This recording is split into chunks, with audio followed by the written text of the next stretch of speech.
আসসালামু আলাইকুম রহমতুল্লাহ। দর্শক, সম্প্রতি ভারতের আসাম রাজ্যের করিমগঞ্জ জেলার নাম পরিবর্তন করে শ্রীভূমি রাখার কথা বলা হয়েছে। এ প্রসঙ্গে তারা রবীন্দ্রনাথের একটি কবিতার কথা উল্লেখ করেছে। এ প্রসঙ্গে একটি প্রতিবেদন লিখেছেন বিবিসি বাংলা নিউজের অমিতাভ ভট্টশালী। প্রতিবেদনটির শিরোনাম, আসামের করিমগঞ্জ নাম বদলে শ্রীভূমি, রবীন্দ্রনাথের আদৌ কোনো যোগ আছে কি?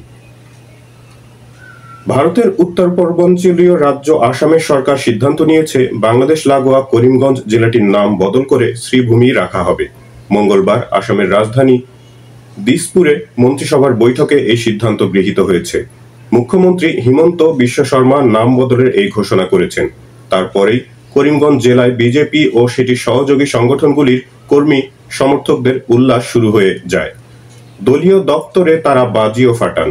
তবে জেলার অন্য বাসিন্দারা হঠাৎ নাম বদলের সিদ্ধান্তে কিছুটা ক্ষুব্ধ। ঘটনাচক্রে বাংলাদেশের জকিগঞ্জ লাগোয়া ওই জেলাটির প্রায় 55% মুসলমান। সেখানকার বিদ্বজনেরা বলছেন, করিমগঞ্জ একটি ঐতিহাসিক নাম বদল করার কোনো জোরালো গণ দাবি যেমন ওঠেনি কখনোই, তবে হিন্দুত্ববাদী নানা সংগঠন বিভিন্ন সময়ে করিমগঞ্জ নাম বদল করে শ্রীভূমি রাখার দাবি তুলেছিল। মুখ্যমন্ত্রী হিমন্ত বিশ্ব শর্মা সহ বিজেপির নেতারা বলছেন, শ্রীভূমি নামটি আসলে রবীন্দ্রনাথ ঠাকুরের দেওয়া। ইতিহাসবিদরা জানাচ্ছেন, রবীন্দ্রনাথ ঠাকুর একটি 10 লাইনের নামহীন কবিতা লিখেছিলেন, যেখানে সুন্দরী শ্রীভূমির উল্লেখ আছে, কিন্তু সেটা তিনি লেখেন 1947 পূর্ব অবিভক্ত সুরমা ভ্যালি ডিভিশনের সৌন্দর্যে মোহিত হয়ে। বাংলা থেকে দূরে নির্বাসিত হয়ে আছে শ্রীভূমি, এটাই লিখেছিলেন তিনি। তাই শ্রীভূমি নাম কখনোই করিমগঞ্জ জেলাকে বর্ণনা করতে লেখেননি রবীন্দ্রনাথ ঠাকুর, এমনটাই মত একাধিক ইতিহাসবিদের। রাজনৈতিক বিশ্লেষক অরিজিৎ আদিত্য বলছেন, ইসলামী নাম বদল করে দেওয়ার যে প্রথা বিজেপি শাসিত বিভিন্ন রাজ্যে চলছে, করিমগঞ্জের নাম বদলও সেই একই ধারার অনুসরণ। করিমগঞ্জের নাম শ্রীভূমি দিয়েছিলেন রবীন্দ্রনাথ। করিমগঞ্জের নাম বদল প্রসঙ্গে রবীন্দ্রনাথ ঠাকুরের লেখা যে কবিতাটির কথা তোলা হচ্ছে, সেটি 10 লাইনের একটি নামহীন কবিতা। তিনি লিখেছিলেন, মমতাবিহীন কালো স্রোতে বাংলার রাষ্ট্রসীমা হতে নির্বাসিতা তুমি সুন্দরী শ্রীভূমি। এই কবিতাটির একটি প্রেক্ষাপট আছে। বলছিলেন শিলচরের আসাম ইউনিভার্সিটির প্রথম ও প্রাক্তন উপাচার্য ইতিহাসবিদ জয়ন্ত ভূষণ ভট্টাচার্য। তার কথায় 1919 সালে সিলেট বা শ্রীহট্ট যাওয়ার পথে রবীন্দ্রনাথ একবার করিমগঞ্জে এসেছিলেন। তখন সেটা ছিল সুরমা ভ্যালি ডিভিশন। ট্রেনে আসার পথে সুরমা ভ্যালির সৌন্দর্য দেখে এবং মূল বাংলা থেকে নির্বাসিত অর্থাৎ বাংলা থেকে সিলেট এবং কাছাড়কে বার করে নিয়ে আসামের সঙ্গে মিশিয়ে দেওয়ার কষ্ট দেখেই রবীন্দ্রনাথ এই পংক্তিটি লেখেন। করিমগঞ্জ স্টেশনে তিনি কিছুক্ষণ ছিলেন ঠিকই, তবে সেখানে বসেও কবিতাটা তিনি লেখেননি। তাই করিমগঞ্জ জেলাকে রবীন্দ্রনাথ শ্রীভূমি হিসেবে বর্ণনা করেছেন বা তার স্বপ্ন ছিল শ্রীভূমি নামটি, এই আখ্যানের কোনো ঐতিহাসিক ভিত্তি নেই, বলছিলেন অধ্যাপক জয়ন্ত ভূষণ ভট্টাচার্য। করিমগঞ্জের ইতিহাস গবেষক বিবেকানন্দ মহন্ত বিবিসি বাংলাকে বলেছিলেন, রবীন্দ্রনাথ ঠাকুর শিলং থেকে গুয়াহাটি হয়ে ট্রেনে বদরপুর হয়ে করিমগঞ্জ আসেন 1919 সালের 4 নভেম্বর। সেই ট্রেনটির নাম ছিল সুরমা মেইল। কবিগুরুকে স্টেশনেই সম্বর্ধনা দেওয়া হয় স্থানীয় মানুষের উদ্যোগে। যে ট্রেন মাত্র 3 মিনিট থামার কথা, তা সেদিন থেমেছিল প্রায় 25 মিনিট। এখান থেকে ট্রেনটি পৌঁছায় কুলাগুড়া জংশন স্টেশনে। এখন সেটি বাংলাদেশে। ওই স্টেশন থেকে তখন সবেমাত্র সিলেট শহরে যাওয়ার একটি রেল লাইন বসেছে। রাত্রে ওই লাইনে ট্রেন চলত না, তাই রবীন্দ্রনাথ ট্রেনেই রাত কাটান এবং পরের দিন সকাল 9:30 নাগাদ সিলেট শহরে পৌঁছান। বাংলাদেশের কুলাগুড়া জংশনে রবীন্দ্রনাথের আগমনকে স্মরণ করে একটি বিরাট হোর্ডিং আমি দেখে এসেছি, বলছিলেন মিস্টার মহন্ত। করিমগঞ্জে একবারই মাত্র গেলেও ওই জেলা এবং কাছাড় সিলেট অঞ্চল থেকে রবীন্দ্রনাথ ঠাকুর প্রতিষ্ঠিত শান্তিনিকেতনে অনেক ছাত্র এবং অধ্যাপকই গিয়েছিলেন। তার সেই 1919 সালের সিলেটে যাত্রার যেসব ভাষণ দিয়েছিলেন, তা শুনতে হাজির ছিলেন সেই সময়ের স্কুল ছাত্র, পরবর্তীকালে বিশিষ্ট সাহিত্যকার সৈয়দ মুস্তফা আলীও, বলছিলেন ইতিহাস গবেষক বিবেকানন্দ মহন্ত।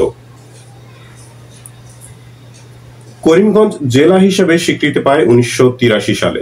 তার আগে এটি মহকুমা শহর ছিল। দেশভাগের আগে অবশ্য সিলেটের অধীন একটা থানা অঞ্চল ছিল করিমগঞ্জ। আনুষ্ঠানিকভাবে করিমগঞ্জ মহকুমা হয় 1884 সালে। এই অঞ্চলে একজন মিরাশদার বা ছোট জমিদার ছিলেন মোহাম্মদ করিম চৌধুরী নামে।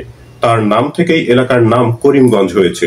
ব্রিটিশ আমলে সিলেট বা শ্রীহট্টের একটা থানা ছিল এই করিমগঞ্জ, বলছিলেন বিবেকানন্দ মহন্ত।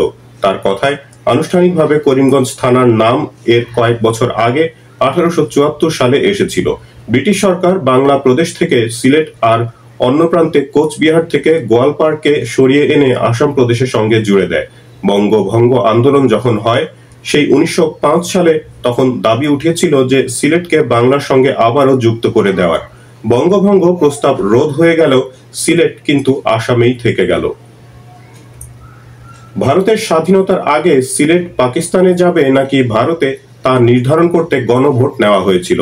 সেই ভোটে আসামের কংগ্রেস নেতারা মুসলমান প্রধান সিলেটকে নিজেদের রাজ্যে নিতে বিশেষ আগ্রহী ছিলেন না বলেই ইতিহাসবিদরা মনে করেন। অন্যদিকে মুসলিম লীগ সিলেটকে পাকিস্তানে নিয়ে যেতে সর্বশক্তি দিয়ে ঝাঁপিয়ে পড়ে। শেষ পর্যন্ত সিলেটের অধিকাংশ মানুষ পাকিস্তানের পক্ষেই ভোট দেন। তবে রেডক্লিফ লাইন সিলেটের একটা অংশকে আলাদা করে দেয়। ভারতের দিকে আসে সিলেটের করিমগঞ্জ অংশটি। ইতিহাস গবেষক বিবেকানন্দ মহন্ত বলেছেন, সিলেটে সেই সময় 6টি থানা ছিল। এর মধ্যে 3.5টে থানা পাকিস্তানে আর 2.5টে থানা ভারতের দিকে আসে। ওই 2.5টে থানা এলাকা নিয়েই এখনকার করিমগঞ্জ জেলা। দর্শক, প্রতিবেদনের এই পর্যায়ে প্রতিবেদক প্রশ্ন তুলেছেন, এটা ধর্মীয় মেরুকরণের প্রচেষ্টা কিনা। সেখানে তিনি বলছেন, বিজেপি শাসিত আসাম সরকারের এই নাম বদলের সিদ্ধান্ত বারবার রবীন্দ্রনাথ ঠাকুরের প্রসঙ্গ তুলে আনছেন দলটির নেতাকর্মীরা। ভারতের পার্লামেন্টের নিম্নকক্ষের রাজ্যসভায় বিজেপির সংসদ সদস্য ও করিমগঞ্জের মানুষ মিশন রঞ্জন দাস বলছিলেন, বিশ্ব হিন্দু পরিষদ RSS এর মতো নানা সংগঠন দীর্ঘদিন ধরেই দাবি তুলেছিল যে করিমগঞ্জ জেলার নাম বদল করা হোক।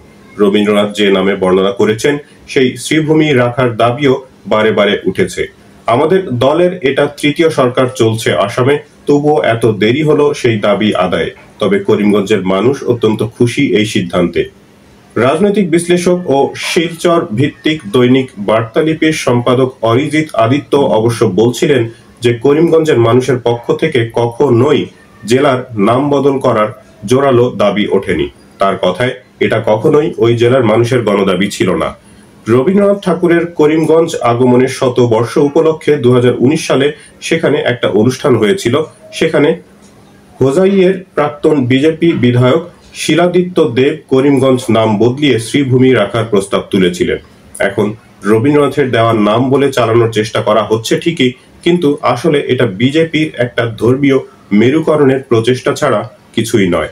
ঠিক যেভাবে উত্তরপ্রদেশ সহ নানা বিজেপি শাসিত রাজ্যে ইসলামী শহর বা এলাকার নাম বদলানো হয়েছে, এখানেও সেভাবেই করিমগঞ্জ নাম বদলানো হলো, বলছিলেন অরিজিৎ আদিত্য। তিনি আরো বলছিলেন, করিমগঞ্জের নাম বদল করা হলো, অথচ শিলচর স্টেশনটির নাম যে দীর্ঘদিন ধরে বদল করে ভাষা শহীদ স্টেশন হিসাবে ঘোষণা করার দাবি উঠে আসছে। বরাক উপত্যকার বাংলা ভাষা আন্দোলনে 1961 সালের 19শে মে যে 11 জন শহীদ হয়েছিলেন, তাদের স্মরণে স্টেশনের নামকরণ যথার্থই একটা গণদাবি। কেন্দ্রীয় সরকারের অনুমোদন পাওয়া গেলেও আসাম সরকার নানা অজুহাতে বিষয়টিকে আটকিয়ে রেখেছে। তবে বিজেপির সংসদ সদস্য মিশন রঞ্জন দাস মনে করেন না যে করিমগঞ্জ নাম বদলের সঙ্গে কোনো রাজনীতি আছে। তার কথায়, অন্য প্রদেশে সেখানকার বিজেপি সরকার কি করছে তা নিয়ে আমার মন্তব্য করা উচিত নয়। অন্যান্য রাজ্যে নাম বদলের যেসব উদাহরণ আপনি দিচ্ছেন, সেভাবে কোনো নাম বদল করেনি আসামের বিজেপি সরকার। করিমগঞ্জের নাম বদলটাই প্রথম উদাহরণ। অধ্যাপক জয়ন্ত ভূষণ ভট্টাচার্য বলছিলেন, পুরো বরাক সুরমা ভ্যালির বাসিন্দারাই গর্ব করে নিজেদের শ্রীভূমির সন্তান বলে থাকেন। আমাদের জন্মভূমির এই অঞ্চলকে রবীন্দ্রনাথ ঠাকুর যে নামে বর্ণনা করে গেছেন তা নিয়ে আমাদের যথেষ্ট গর্ব আছে। কিন্তু এখন শুধুমাত্র করিমগঞ্জকে শ্রীভূমি বলে নাম দিয়ে দেওয়ার ফলে বরাক সুরমা ভ্যালি সহ বৃহৎ সিলেটের মূল বাসিন্দাদের কাছ থেকে ওই নামটি ব্যবহার করার অধিকার কেড়ে নেওয়া হলো। একটা মাত্র জেলায় রবীন্দ্রনাথের দেওয়া এই নামটা আটকিয়ে দেওয়া হলো। এটাই আমাদের কষ্টের জায়গা, বলছিলেন অধ্যাপক ভট্টাচার্য। দর্শক, প্রতিবেদনটি এই পর্যন্তই। আপনারা ভালো থাকবেন, প্রার্থনা সবার জন্য। আল্লাহ হাফিজ।